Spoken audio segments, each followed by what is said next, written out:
On this Friday night, beloved actor Christopher Plummer dead at 91.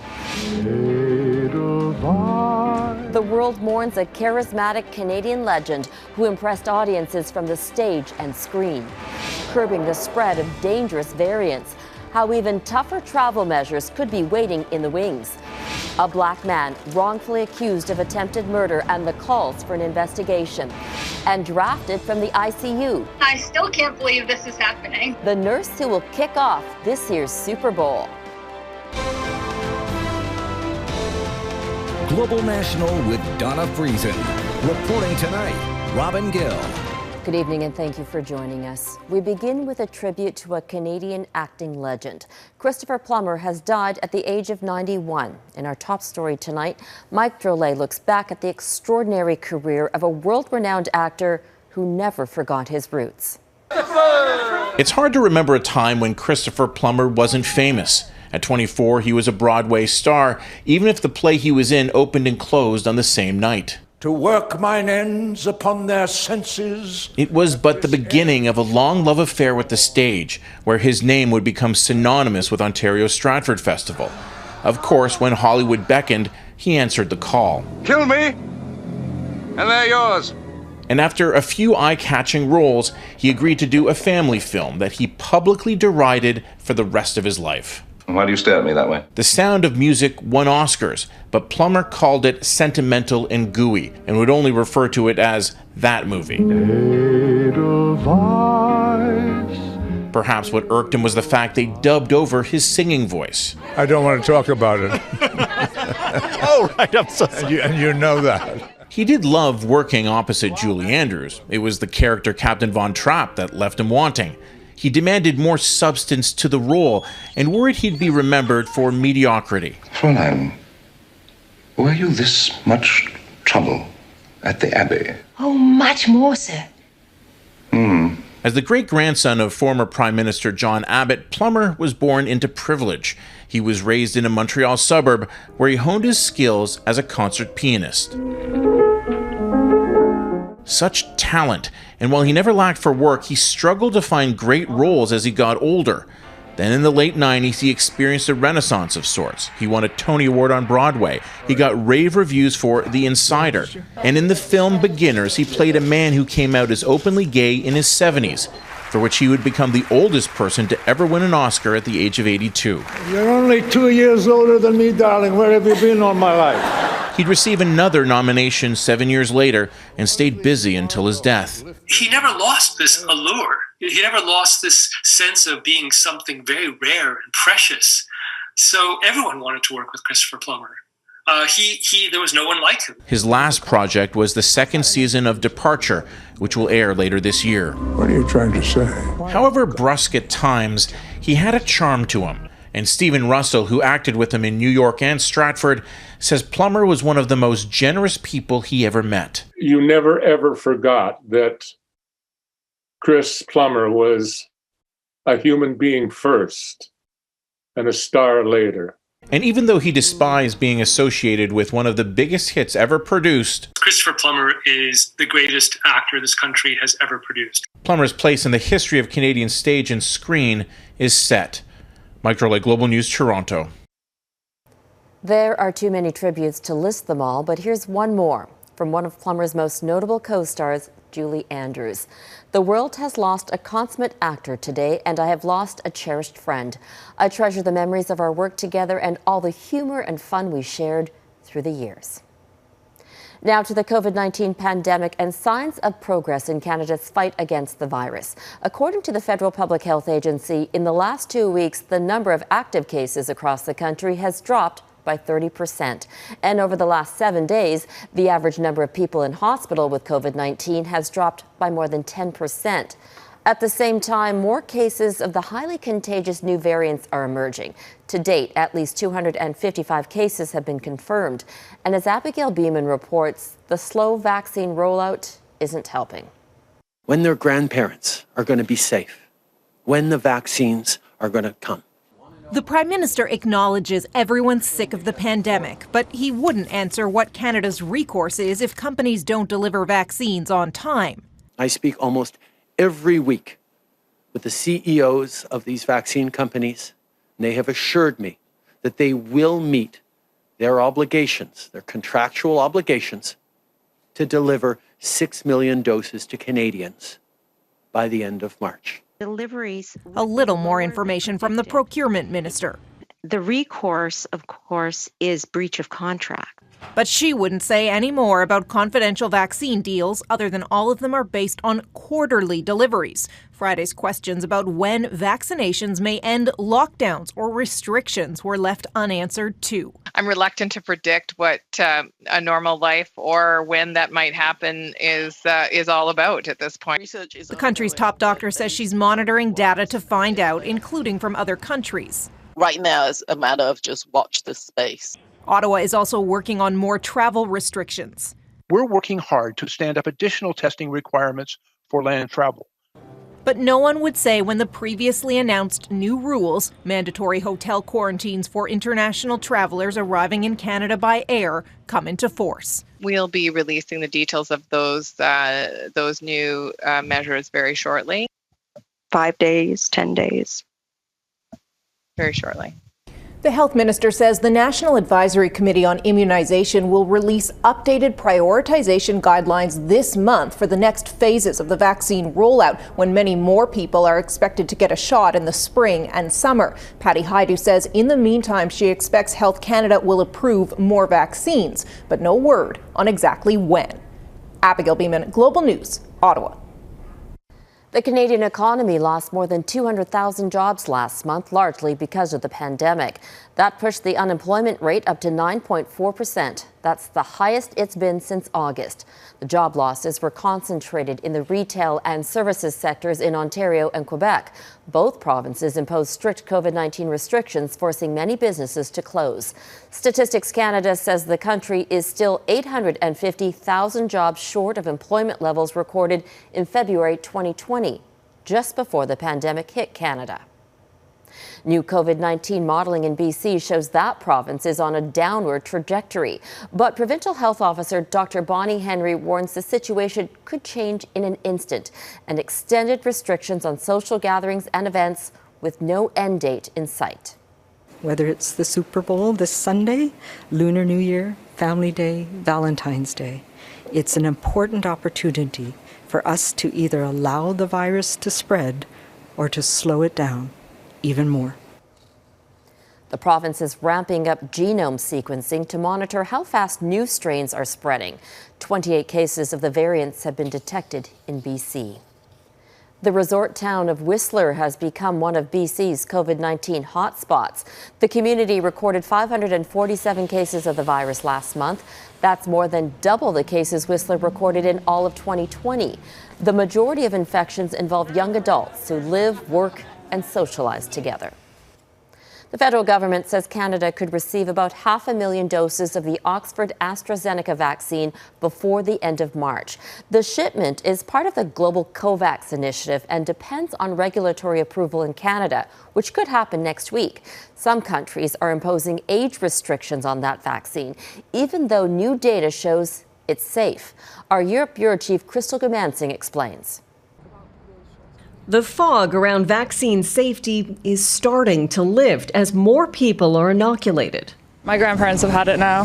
Hopefully my parents will soon. My parents actually had their vaccine this week, which is amazing news, really amazing. They're 75 and 76. So I think we're doing a great job in terms of getting it out there, and can't wait to get mine.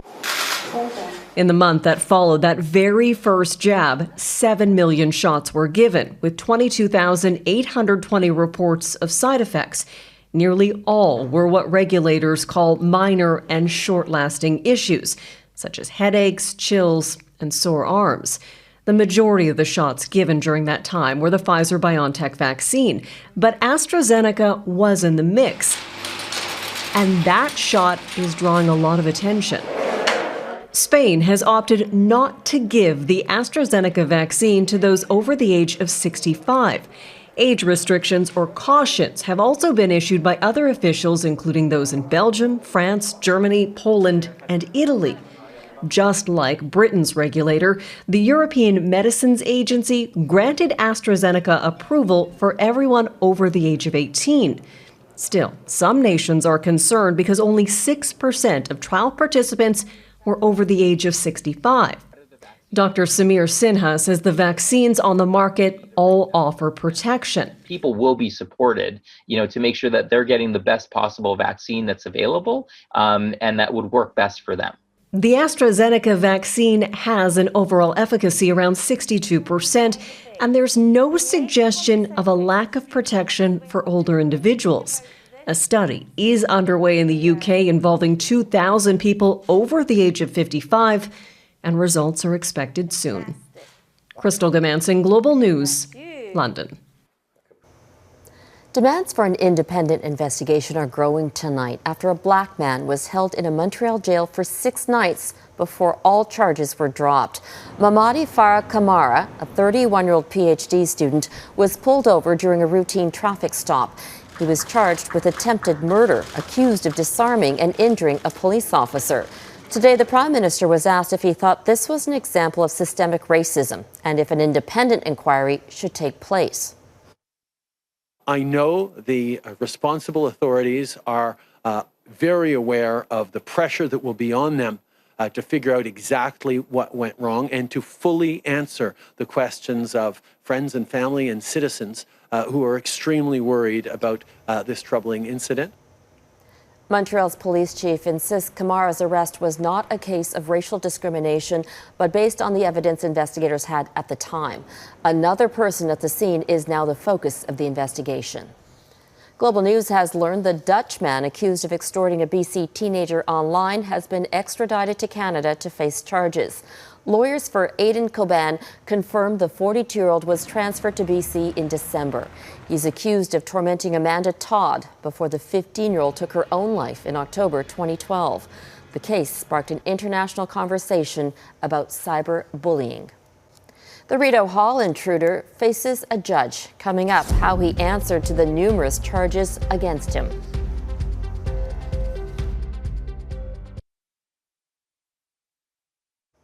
The man who stormed the gates of Rideau Hall last summer has pleaded guilty to 8 charges.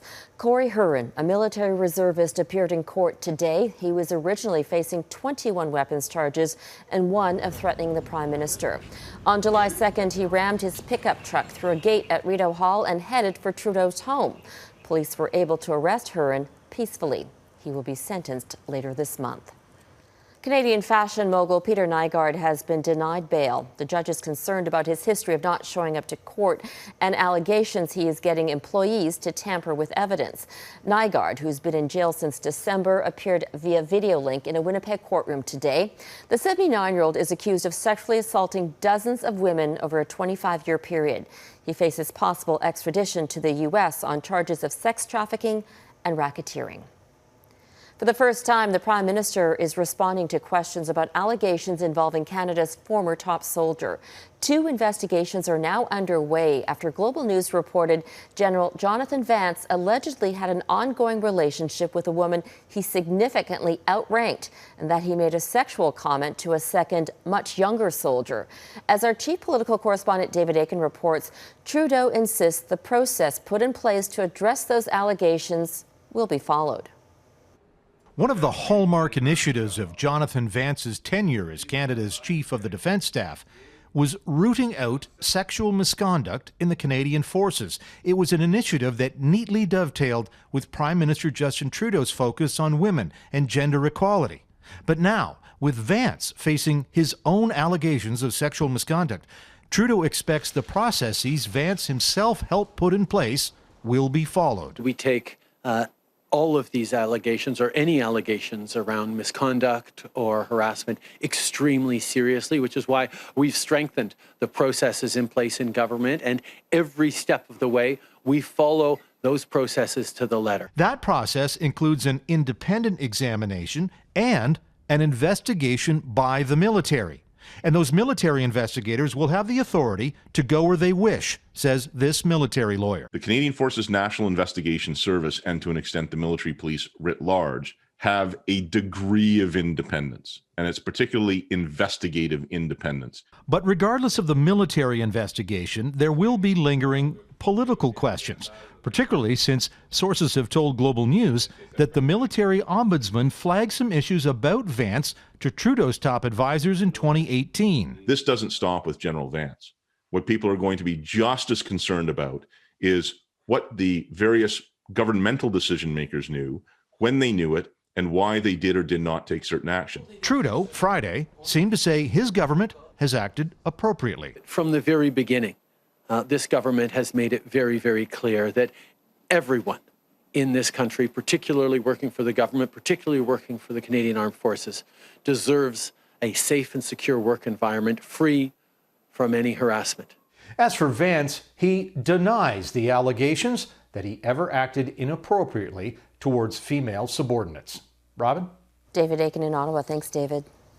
Still ahead, Wuhan's rebound, how the region is now profiting from the pandemic.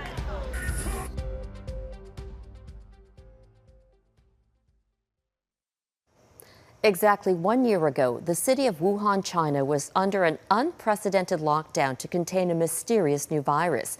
As Jeff Semple explains, life in the epicenter of the COVID-19 pandemic has largely returned to normal.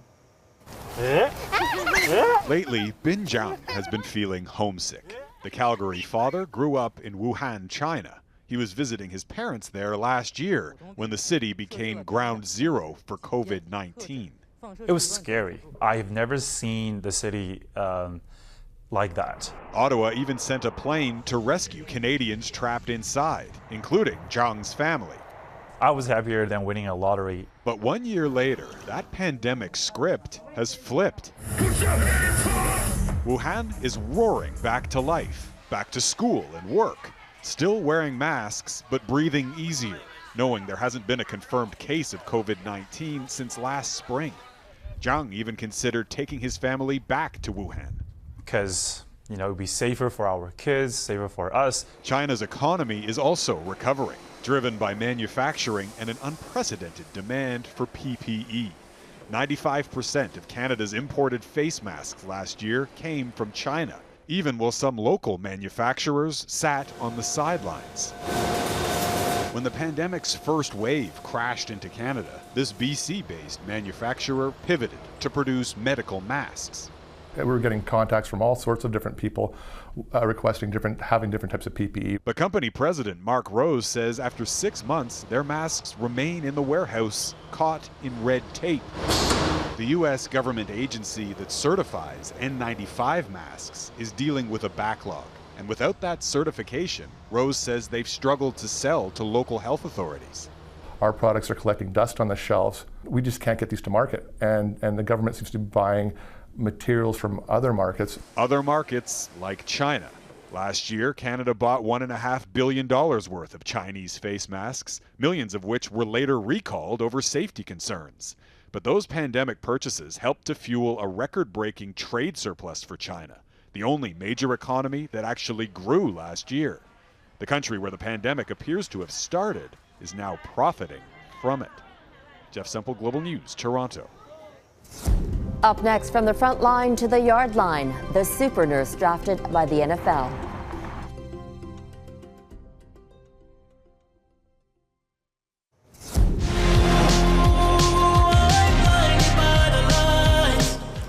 The weekend will be blinded by the Super Bowl lights on Sunday. The Toronto-born singer will be the first Canadian to perform at the halftime show in nearly 2 decades. In 2003, Shania Twain opened the highly anticipated event with Man, I Feel Like a Woman. When the Tampa Bay Buccaneers battle Kansas City in Sunday's big game, about a third of the crowd will be healthcare workers. The NFL has invited over 7,000 doctors and nurses to the Super Bowl as a reward for putting their lives on the line during this pandemic. And as Mike Armstrong explains, one nurse will receive a special honor right before kickoff. It isn't that she'll have a good seat for the big game. I still can't believe this is happening. Nurse Susie Dorner's actually going to be on the field, at least at the beginning. Would you please toss a coin? When the team captains take part in this year's coin toss, Dorner will be one of them. we're extremely grateful. She was surprised last week working from home. Buccaneers Hall of Famer Derek Brooks turned up in a Zoom meeting inviting Dorner to be an honorary captain. Oh my gosh, thank you so much. I'm so humbled and honored. I'm speechless. Now, as Tampa General Hospital has fought the pandemic, the opportunities to smile have been hard to come by. Dorner is a COVID ICU nurse manager. There have been days and weeks that were like a nightmare. This was a video put out in November. The past 5 months have definitely taken a toll on my entire team. It's physically and emotionally exhausting. Now, the work Dorner's done here at Tampa General Hospital isn't her whole story, unfortunately. In the middle of all this, she lost both her grandmothers. It was natural causes, not COVID. But one of the grandmothers was a nurse in the Second World War. She was the inspiration that led Dorner into nursing. Well, losing her during COVID was also a lesson. I wasn't able to be there when she passed away. I wasn't able to say my goodbyes. So one thing that I really pushed after she passed away was I got technology. I got more iPads. Knowing what she missed, Dorner now tries to make sure patients have what they need to talk to loved ones, whether it's FaceTiming or Zooming to just keep in touch, or at the end of life, as happens too often. I think there's hope on the horizon with the vaccine. Dorner says she's starting to see the light at the end of the tunnel, but what's gotten her this far through the darkness has something to do with football. It's her team, she says. Well, the Super Bowl's also given them all some smiles this week and a welcome distraction as her teammates help her practice flipping coins. Mike Armstrong, Global News, Tampa. And that is Global National for this Friday night. I'm Robin Gill. Tonight, we leave you with more moments from Christopher Plummer's remarkable life. The Canadian actor may have gone on to Hollywood, but he spent half a century with the Stratford Shakespeare Festival. He was indeed a legend. Thank you for watching. I'll see you back here tomorrow. Good night.